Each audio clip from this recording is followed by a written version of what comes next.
হাজার হাজার বছরের পুরোনো এক ভূমি, পাহাড়, নদী আর অসীম প্রান্ত, যেখানে একসময় স্বাধীনভাবে ঘুরে বেড়াতো মানুষ, যেখানে মানুষ তার জীবন ও সংস্কৃতিকে প্রাচীরের মতো মজবুত করেছিল। তারা নিজেদের ভূমিকে মা বলতো, প্রকৃতিকে পূজা করত এবং পৃথিবীর সঙ্গে গভীর এক বন্ধনে যুক্ত ছিল।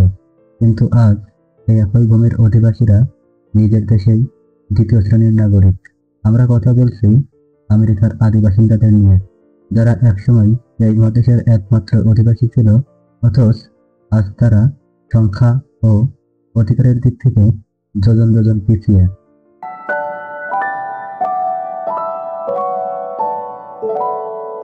ইউরোপীয়দের আগমনের বহু বছর আগে উত্তর আমেরিকার বিস্তীর্ণ অঞ্চল জুড়ে গড়ে উঠেছিল অসংখ্য জাতি ও গোষ্ঠী, চেরোকি, নাভাহো, সিউক্স এবং আরো শত শত জনগোষ্ঠী।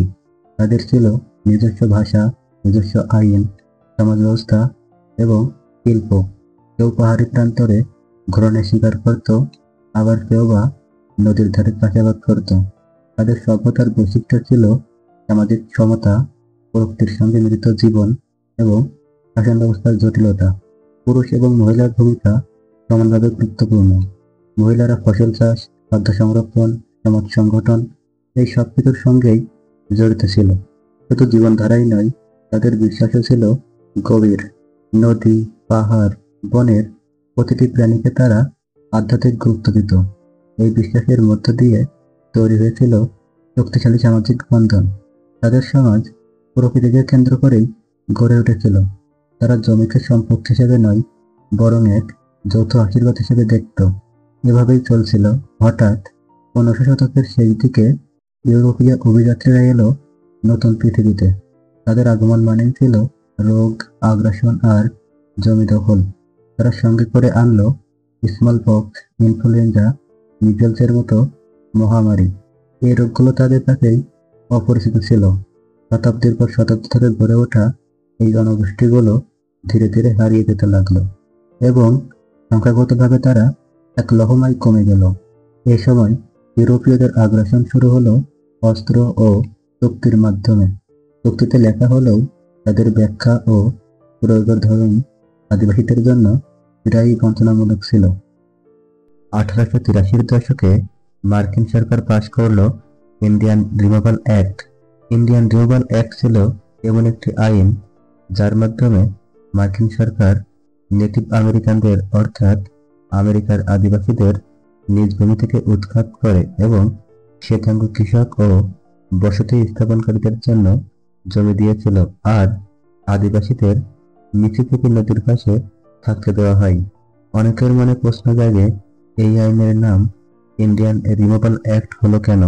কারণ ক্রিস্টোফার কলম্বাস, যিনি আমেরিকা আবিষ্কার করেছিল, তিনি আমেরিকার আদিবাসীদের ইন্ডিয়ান মনে করেছিল এবং তিনি এদের রেড ইন্ডিয়ান নামকরণ করেন। এ কারণে এখনো অনেক আমেরিকান শ্বেতাঙ্গরা মূল আমেরিকানদের ইন্ডিয়ান বংশোদ্ভূত মনে করেন। তো আমরা আগের আলোচনায় ফিরে যাই। এরপর এই আইনের মাধ্যমে চেরোকি, কিরিক, চোক্টো এবং অন্যান্য জনগোষ্ঠীকে জোর করে তাদের পূর্বপুরুষের ভূমি থেকে উচ্ছেদ করা হলো।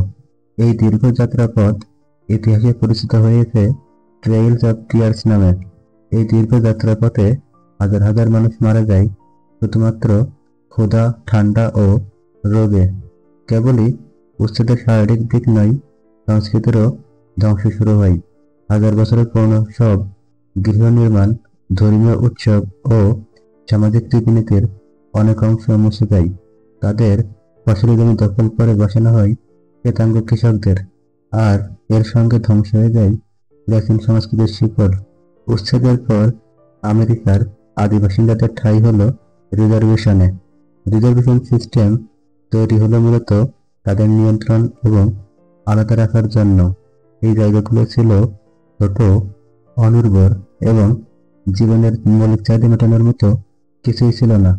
এইভাবে তাদের মূল স্রোত থেকে আলাদা করে দেওয়া হলো। এই সীমাবদ্ধতায় তারা তাদের স্বাধীনতা হারালেও সংস্কৃতি ও আত্মপরিচয় কিছুটা ধরে রাখার চেষ্টা করছিল। অনেক বছর পর 1924 সালে আদিবাসীরা তাদের নাগরিক অধিকার ফিরে পায়, কিন্তু বাস্তবে ভোটাধিকার, শিক্ষা ও স্বাস্থ্যসেবায় দীর্ঘদিন বৈষম্য চলতে থাকে। অনেক রাজ্যে ভোটাধিকার দেওয়ার পরও বিভিন্ন প্রকারের বাধা আর বিশৃঙ্খলা রয়ে গেছে। আইনের চোখে সমান হলেও বাস্তবে তারা বঞ্চনার শিকার। পুলিশি নির্যাতন, স্বাস্থ্যসেবা, শিক্ষার অভাব, সব জায়গায় বৈষম্য। আজকের আমেরিকায় আদিবাসীরা মোট জনসংখ্যার মাত্র 2%, কিন্তু তাদের অনেকেই দারিদ্র্য চক্রে আটকে আছে। আজকের দিনে আদিবাসীদের মধ্যে দারিদ্রতার হার সব থেকে বেশি। বেকারত্ব, মাদকাসক্তি, আত্মহত্যার হার, সব জায়গায় তারা পিছিয়ে। রিজার্ভেশন মূলত অনেক দূরে, অনর্বর এবং অপর্যাপ্ত সুযোগ সুবিধার জায়গায় হয়ে থাকে।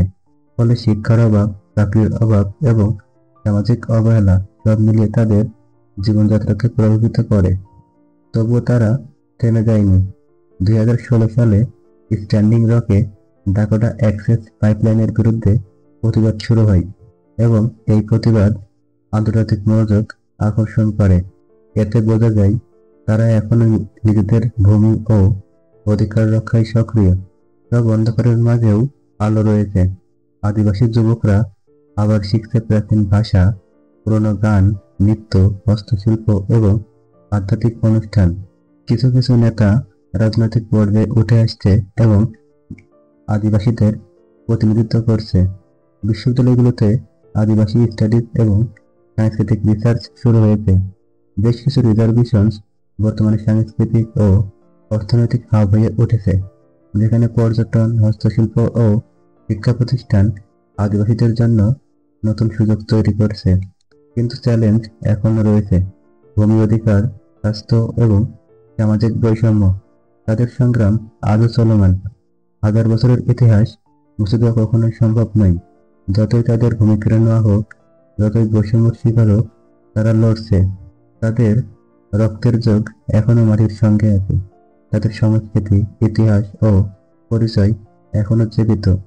আর আমাদের সামনে প্রশ্ন থেকে যায়, যারা এই মহাদেশের আসল মালিক, আজও কেন তাদের নিজের দেশেই দ্বিতীয় শ্রেণীর নাগরিক হয়ে থাকতে হয়?